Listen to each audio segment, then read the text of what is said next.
Selamat datang kembali di titik pencerahan, tempat lo istirahat sejenak dari keruwetan hidup dan nemuin makna baru dari rasa sakit yang sering lo pendem sendiri. Gue pengen ngingetin lo dari awal. Lo nggak salah karena ngerasa lo lemah, karena terluka. Lo cuma manusia yang pernah sayang terlalu dalam. Kadang hidup tuh kejam ya. Lo udah tulus, lo udah jujur, lo udah kasih semua yang lo punya, tapi yang lo dapet malah kehilangan. Dan setelah itu, lo ngerasa kosong, lo bingung harus ngapain. Tapi, bro, rasa sakit itu bukan akhir cerita lo, justru itu bisa jadi awal dari versi terbaik lo, kalau lo mau keluar dari jebakan kenangan. Coba lo pikir, berapa banyak orang yang hidupnya berhenti karena terlalu sibuk melihat ke belakang? Berapa banyak yang kehilangan peluang baru karena pikirannya masih dipenuhi bayangan masa lalu? Hari ini kita nggak cuma bahas soal perasaan, tapi kita bahas cara buat bebas dari penjara yang sering nggak kelihatan. Dan semua itu berawal dari kenangan. Satu perasaan lo itu valid, jangan dihindari. Gue tahu lo pernah ngerasa ini.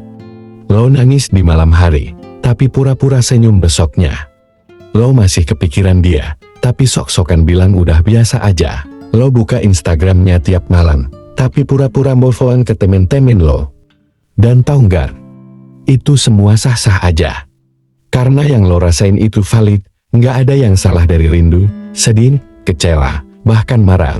Semua itu bagian dari proses manusia sembuh. Masalahnya, banyak orang yang justru nyuruh lo buat cepet-cepet sembuh. Udahlah, move on. Ngapain sih masih mikirin dia? Cari yang baru, biar lupa. Padahal, luka itu bukan kayak saklar. Nggak bisa cuma klik terus sembuh. Perasaan itu harus lo terima dulu, bro. Lo peluk dulu rasa sakitnya. Lo tangisi dulu kehilangan itu. Jangan ditolak, jangan diabaikan. Karena, kalau lo terus nyangkal, perasaan itu nggak akan pergi. Dia bakal numpuk makin dalam. Dan akhirnya meledak di waktu yang nggak lo sangka. Jadi, biarin diri lo ngerasa, tapi ingat, ngerasa bukan berarti menetap. Lo boleh istirahat di situ, tapi jangan bikin rumah di sana. Dua kenangan itu nyaman, tapi bisa jadi penjara. Kenangan itu kayak pelukan lama yang hangat. Tapi makin lama lo peluk, makin sulit lo lepasin. Lo masih ingat tempat pertama kali kalian ketemu? Masih ingat lagu favorit kalian? Masih ingat kata-kata terakhirnya, bahkan nada suaranya?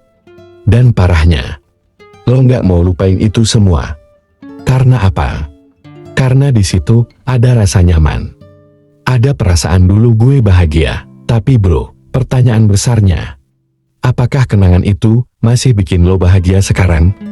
Atau justru bikin lo makin sering nangis, makin susah tidur, makin takut percaya lagi?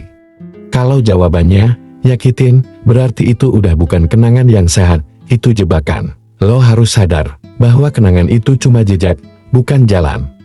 Dia cuma bagian dari masa lalu, bukan penentu masa depan lo.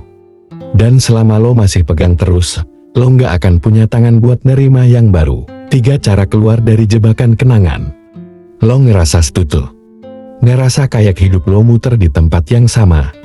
Coba perhatiin baik-baik, mungkin lo masih tinggal di kenangan yang udah basi. Gue kasih langkah-langkah jelas yang bisa bantu lo pelan-pelan keluar. Sadari bahwa lo lagi hidup di masa lalu.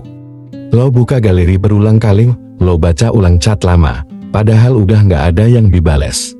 Itu bukan nostalgia sehat, itu pelarian. Lo harus sadar, lo lagi nyiksa diri sendiri, diam-diam. Hadapin rasa sakit itu, duduk, tarik napas, dan terima. Iya, gue disakitin. Iya, gue masih sayang. Iya, gue belum sepenuhnya sembuh. Dengan lo ngakuin itu, lo ngasih ruang buat mulai sembuh. Tulis perasaan lo, ngobrol sama orang yang ngerti, atau doa dengan jujur. Lepasin semuanya, bukan disimpan terus-terusan. Lepaskan. Ini bagian paling berat, tapi juga paling penting. Lepaskan bukan berarti pura-pura lupa, tapi lo memilih buat nggak hidup di sana lagi. Hapus chat, unfollow kalau perlu, ganti lagu-lagu yang biasa lo dengerin. Bikin jarak, bukan buat benci, tapi buat lo bisa napas. Setiap tindakan kecil itu, kayak langkah keluar dari penjara kenangan yang bikin lo sesak. 4. Bahagia itu pilihan, bukan warisan dari masa lalu. Banyak orang mikir bahagia itu datang sendiri, tapi kenyataannya, bahagia itu usaha. Lo mau nunggu siapa? Mau nunggu dia minta maaf? Nunggu dia sadar kehilangan lo? Nunggu semuanya balik kayak dulu? Bro, lo bisa nunggu seumur hidup. Dan dia nggak bakal balik. Bahagia lo jangan digantungin sama orang yang udah ninggalin. Lo punya kendali buat bentuk kebahagiaan baru. Mulai dari hal simpel, bangun pagi tanpa lihat HP dulu. Nulis hal yang lo syukurin hari ini. Ketemu orang baru, ngobrol tanpa ngebandingin. Lakuin hal yang bikin lo hidup, olahraga, nulis, jalan-jalan.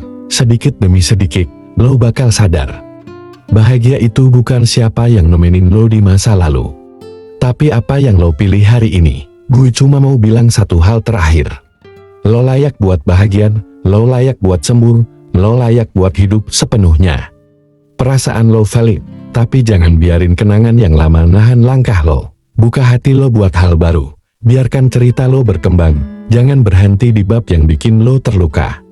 Kalau video ini nyentuh lo, kasih like, komen cerita lo di bawah, dan share ke orang yang lo rasa juga perlu denger ini. Jangan lupa subscribe buat dapetin pencerahan-pencerahan berikutnya. Sampai ketemu lagi di titik pencerahan. Stay strong, stay true, and keep growing.